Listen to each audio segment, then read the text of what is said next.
Há muitos anos, vários estudiosos e pesquisadores tentam desvendar os mistérios do universo, em busca de descobrir sua origem, seus mecanismos e sua história.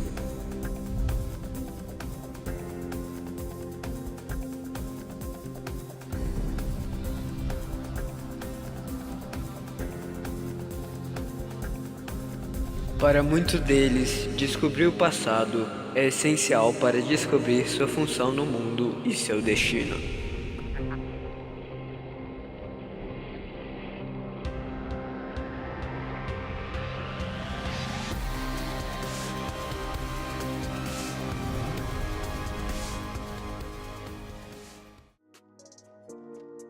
Você provavelmente já ouviu falar sobre um cara chamado Sócrates, mas você já sabe qual período antecedeu a ele?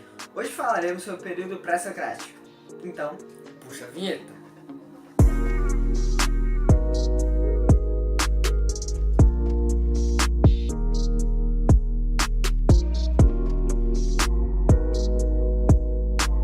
Fala galera, beleza? Eu sou o Karl Marx. opa galera, eu sou o Daniel de Moleto e se você é filosofia, Já vai deixando o seu joinha. No último vídeo sobre o impacto da indústria alimentícia na saúde humana, milhares de vocês flodaram nos comentários, mandaram um monte para falar sobre esse assunto. Então, no vídeo de hoje, daremos um breve resumo sobre o período pré-socrático. É isso galera, continue deixando feedback nos comentários, comentem aí temas pro próximo vídeo. Esse vídeo aqui deu muito trabalho, então a gente vai dobrar a meta. A meta agora vai ser 500 milhões de likes, eu quero que vocês baterem. É isso aí, vamos pro vídeo. Entre os séculos 9 e 6 a.C., o mundo grego passou por várias transformações políticas, sociais, religiosas e culturais, que até hoje não se sabe totalmente quais são. O intenso contato comercial e cultural com diversos povos trouxe para os gregos uma grande variedade de ideias, e isso influenciou e enfraqueceu os pensamentos tradicionais daquela época. A partir desse contato, o modo de pensar começou a mudar e a razão passou a ser bastante valorizada. Então as explicações deixaram de ser excessivamente fantásticas, mitológicas e religiosas. Antes, tudo se explicava a partir das vontades dos deuses. Por exemplo, está caindo uma tempestade porque os deuses estavam castigando os humanos. E a partir desse momento, eles passaram a pensar mais, a estudar e tentar explicar melhor esses fatos de uma maneira racional e não apenas com a vontade dos deuses, como citei. Costuma-se dividir a filosofia grega em duas partes, antes e depois de Sócrates. O período pré-socrático possui uma característica fundamental. Os filósofos desse período se preocupavam mais em estudar a natureza e suas transformações, enquanto os filósofos do período socrático buscavam mais estudar as pessoas, os seres humanos e seus comportamentos. Surgiram muitos termos como o estudo da natureza. O termo physics, por exemplo, retratava o estudo naquela área. O termo arque retratava a origem de tudo. Então, o conjunto de arque e physics retratava a origem da natureza. Uma teoria criada nesse período para explicar a origem do universo é a teoria de que existe um elemento primordial, ou seja, um elemento que deu origem a todos os outros elementos da Terra, formando tudo que a gente conhece hoje. Tales de Mileto, considerado o primeiro filósofo de que se tem notícia, defendia que o elemento primordial era a água. Xenófanes acreditava que esse elemento era a terra.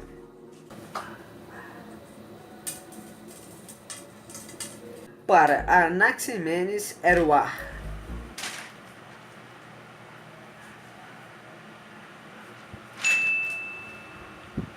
E para Heráclito, esse elemento era o fogo.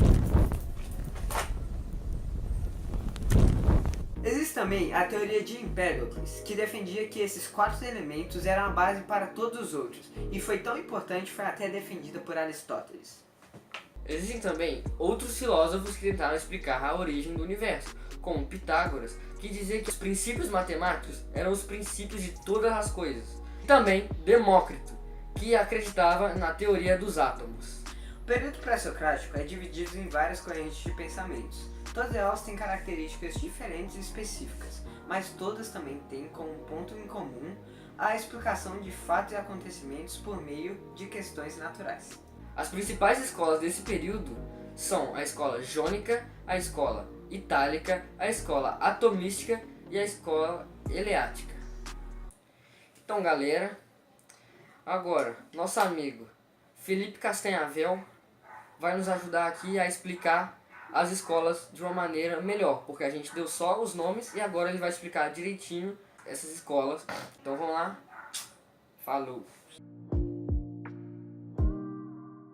Olá meus queridos amigos, eu sou o Felipe Cascavel e como meus manos do Você Filosofia haviam falado, agora eu irei falar sobre as escolas pré-socráticas. Pois bem, os filósofos dessa época compartilhavam um único objetivo de tentar descobrir a origem do universo.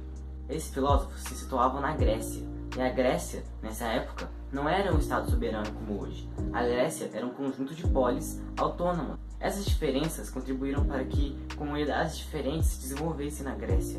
E com comunidades diferentes, linhas de pensamentos diferentes nasceram, dando origem a escolas diferentes. Por isso temos 4 escolas, e essas escolas, cada uma tem uma linha de pensamento diferente, e os filósofos são agrupados de acordo com a sua semelhança nos pensamentos. As 4 escolas desse período eram as escolas jônica, eleástica, atomista e itálica. Escola jônica. A escola jônica se desenvolveu numa colônia grega chamada Jônia, que se situava na Ásia, atualmente no território turco. Os seus principais filósofos eram Tales de Mileto, Anaximenes de Mileto, Anaximandro de Mileto e Heráclito. Como meu amigo Daniel de Mileto já havia falado, todos esses filósofos pensavam que tudo se originava de um só elemento, que eles pensavam que podiam ser água, fogo, terra ou ar. Mas apesar de pensarem em elementos diferentes, todos concordavam que o mundo era algo que estava sempre em movimento. Escola Itálica. A escola itálica se desenvolveu na Itália. Nela, o seu principal filósofo foi o garotão de exatas Pitágoras. Apesar de Pitágoras parecer um homem racional, ele, em suas descobertas matemáticas e físicas, associava isso ao misticismo. E além disso, foi ele quem criou a palavra filosofia e se deu o nome de filósofo. Foi o primeiro a se declarar um filósofo.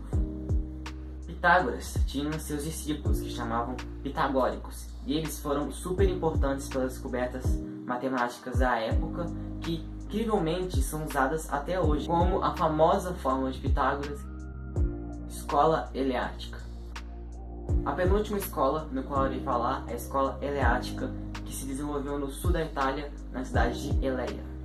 Os principais filósofos dessa escola eram Parmenides, Xenófanes e Zenão. Apesar de não ter nascido na própria cidade de Eleia, Xenófanes resolveu ficar por lá, e foi por lá mesmo que ele desenvolveu as suas ideias. A ideia principal de Xenófanes era a ideia do que mais pra frente irá ser explicada neste vídeo. E essa ideia se opunha diretamente da ideia da escola jônica, que o mundo sempre estava em movimento, porque essa ideia pensava que o mundo era algo eterno e perfeito. Outro filósofo que contribuiu com algumas ideias foi Zenão. Ele dizia que uma flecha em voo sempre ocupava o espaço de uma flecha. Então, durante um voo, o movimento todo é uma ilusão e a flecha está em repouso. Por último, então, falarei da escola atomística.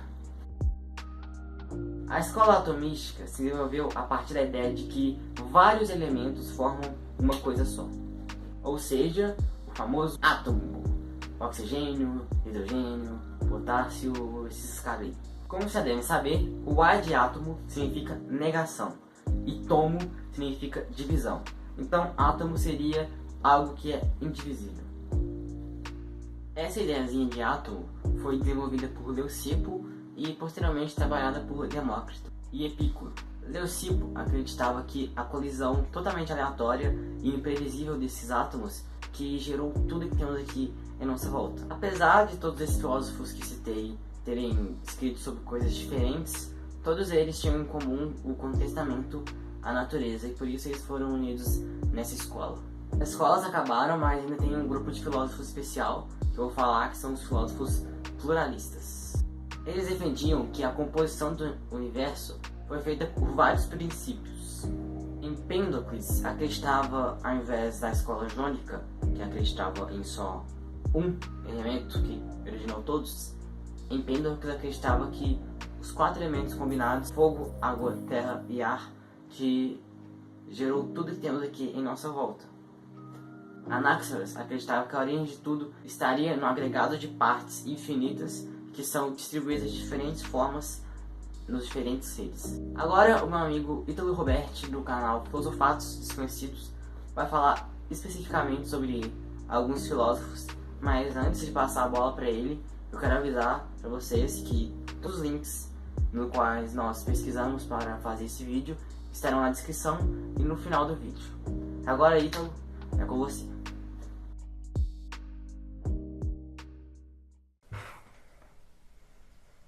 Olá.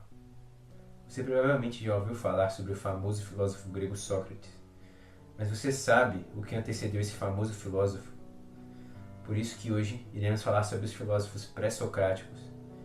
Eu sou Ítalo Roberti e seja bem-vindo ao canal Filosofatos Desconhecidos. O primeiro filósofo sobre o qual iremos falar é Tales de Mileto, um antigo filósofo nascido na Grécia, em um território que atualmente pertence à Turquia. Ele é membro da escola jônica e acreditava que a água era responsável pela formação de todas as coisas do universo. Segundo ele, apenas um elemento capaz de ocupar qualquer espaço no qual era posto e também possivelmente encontrado em todos os estados da natureza seria capaz de cumprir tal função. Ele também tinha frases que remetiam ao unitarismo, dizendo que tudo é um, ou seja, tudo é composto da mesma coisa. O segundo filósofo sobre o qual falaremos é Heráclito, nascido em uma antiga polis grega. Ele tinha a ideia de que o fogo era o fator de mudança de tudo aquilo à sua volta, fazendo uma espécie de analogia com o fato das coisas mudarem de estado com o ganho ou a perda de calor. Heráclito também fez reflexões sobre o conflito entre opostos. Essas reflexões geraram a ideia de ser ou não ser. Segundo Heráclito, tudo estava em movimento, tudo flui. Portanto, você atualmente pode não ser algo, mas futuramente você pode ser ou deixar de ser. Tudo flui e tudo está em constante mudança. O quarto filósofo sobre o qual falaremos é Pitágoras. Pitágoras acreditava que tudo poderia ser explicado através de números. Portanto, se você não é menininho de exatas que nem eu, você jamais gostará desse filósofo. Porque, segundo ele, tudo poderia ser explicado através da percepção da matemática. Até mesmo os elementos básicos de toda a formação daquilo que existe. O quinto e último filósofo sobre o qual falaremos é Demócrito.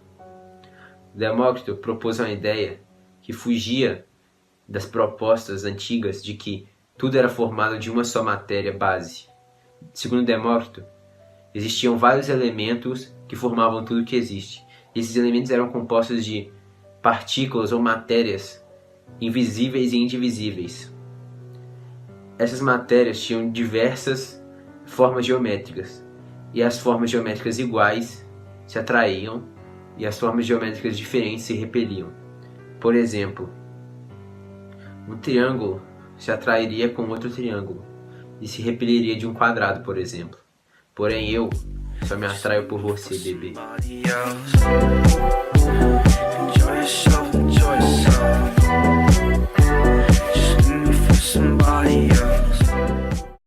Esse foi mais um vídeo do canal Filosofatos Desconhecidos. Deixe nos comentários mais ideias de vídeo para trazermos no canal. Adeus, mas antes de sair, eu deixo um abraço bem apertado.